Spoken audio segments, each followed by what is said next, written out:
What if I fail?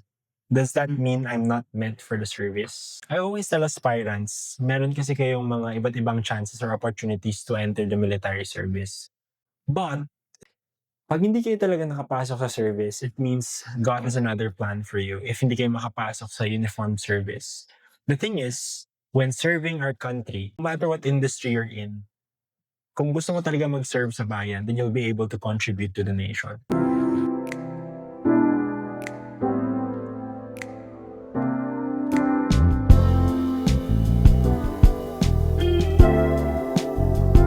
Hi guys, it's Hernando, yung Filipino Patriot, and today I'll be answering questions na takot yung mga aspirants tanungin. So the very first question is, kaya ko ba talagang pumasa ng PMA entrance exam?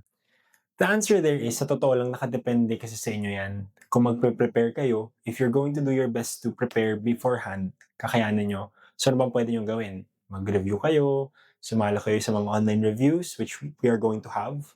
Pwede kayong mag-go back to basics. Alamin nyo lahat ng mga basics natin, mga fundamentals nyo nung high school, and I'm sure kakayanin nyo yan. Sa totoo lang, nakadepende talaga sa inyo yan. There are a lot of people, may they be valedictorians, salutatorians, or even average students, kinakaya nila kasi nagpe-prepare sila. So, in the end of the day, the answer is, nasa inyo yan, kung papasa kayo or hindi. Next question is, what if I fail? Does that mean I'm not meant for the service? I always tell aspirants, meron kasi kayong mga iba't ibang chances or opportunities to enter the military service. The very first way is through PMA. So, pag nag-17 years old na kayo, pwede na kayo mag-join ng PMA. However, hanggang 21 years old lang yun or 22 years old. Pag nag-22 na kayo, this means you're overage for PMA, your next choice is to the Officer Candidate School. So, sa Officer Candidate School, siguro mga hanggang 27 ito, if I'm not mistaken, kailangan ay you're a bachelor's degree holder. So, kailangan magtapos muna kayo ng college before you enter the OCS. So, we have the OCS for the Air Force, the Army, the Navy. So, the important thing is, prepare yourself. And for example, sabihin natin, hindi kayo makapasok sa OCS. You also have the chance to be a reservist. You can be called to active duty. You can go through the probationary officer training course. Pwede rin kayo through the technical administrative service.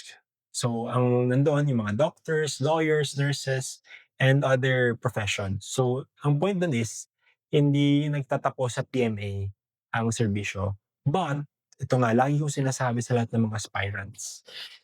Pag hindi kayo talaga nakapasok sa service, it means God has another plan for you if hindi kayo makapasok sa uniformed service.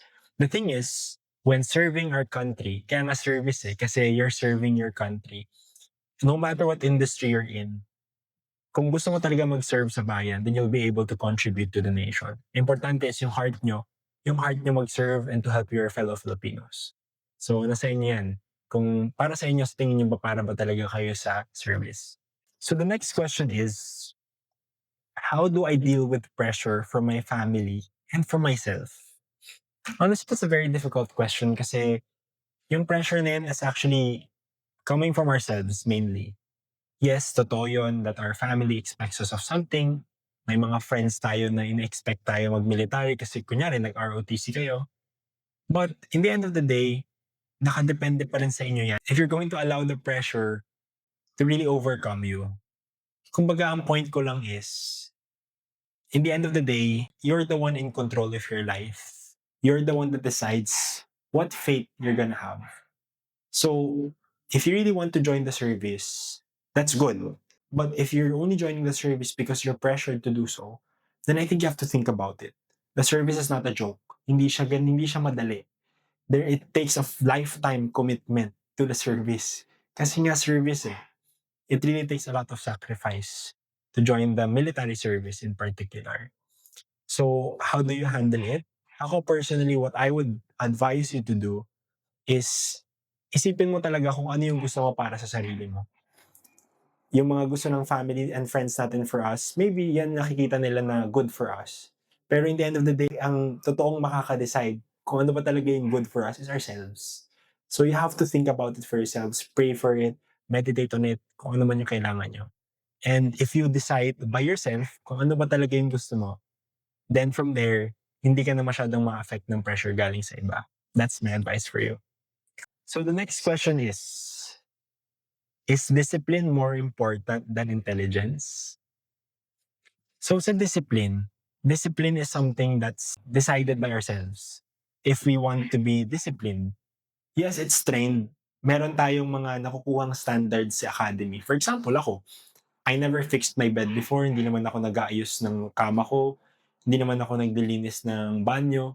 Pero after PMA, alam ko yung standard kung ano ba dapat itsura ng isang magandang box, ano ba yung itsura ng magandang sapatos. And from there, choice ko na kung i-maintain ko yun. I'm given the standards, naturuan ako ng standards, but the discipline is nasa atin. Intelligence, on the other hand, is also the same.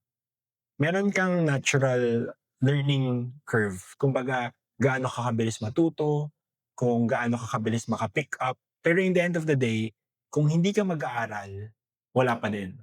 So, is discipline more important than intelligence, or is intelligence more important than discipline? I think it goes hand in hand. And nakadepende yun sa inyo. Kung, for example, yung iba sa inyo sa tingin nyo, hindi nyo kaya mag-PMA entrance exam kasi hindi kayo ganun katalino. But the reality there is, ang mananalo dyan is hindi yung someone na mabilis matuto. Ang mananalo dyan or makakapasok dyan is someone who is willing to review, to study, to prepare for the PMA entrance exam. Kasi kung hindi ka willing, hindi ka mag-aaral, then you're just gonna have a difficult time. So in the end of the day, discipline, intelligence, parehas yan na sa'yo. It goes hand in hand. Parehas yan nakukuha, parehas yan nabibuild. And you need both of it if you want to survive and want to enter the academy. So for the last question, what separates those who pass from those who don't? Honestly, there's only one answer for that. Preparation. Preparation is what separates those aspirants who enter the academy and those who aren't able to. Those people who come prepared, those people who study, those people na nagpapalakas before the CPE, sila yung mga nakakapasok. Why? Kasi they're prepared. They're ready. And those who are ready entering the academy, sila din yung mga nakakayanan lahat ng hirap at pagod sa academy. So if hindi ka ready emotionally, spiritually, physically, and mentally, hindi ka makakapasa at hindi ka makakasurvive sa academy. So in the first place, before you pass, you really have to prepare. So kung ang tanong nyo sa akin is, Sir, ano ba ang tip mo para makapasa ng PMA entrance exam? My very one tip is, prepare as early as possible. Para sa inyo na mga second and third takers, advantage sa inyo yan because you already know what's going to be of the entrance exam, alam nyo na yung mga mangyayari, at sa mga nakapag-CPE na, alam nyo na yung mangyayari sa Veluna, and it's an advantage for you. Just because nag-fail kayo the first time doesn't mean that's the end of the world.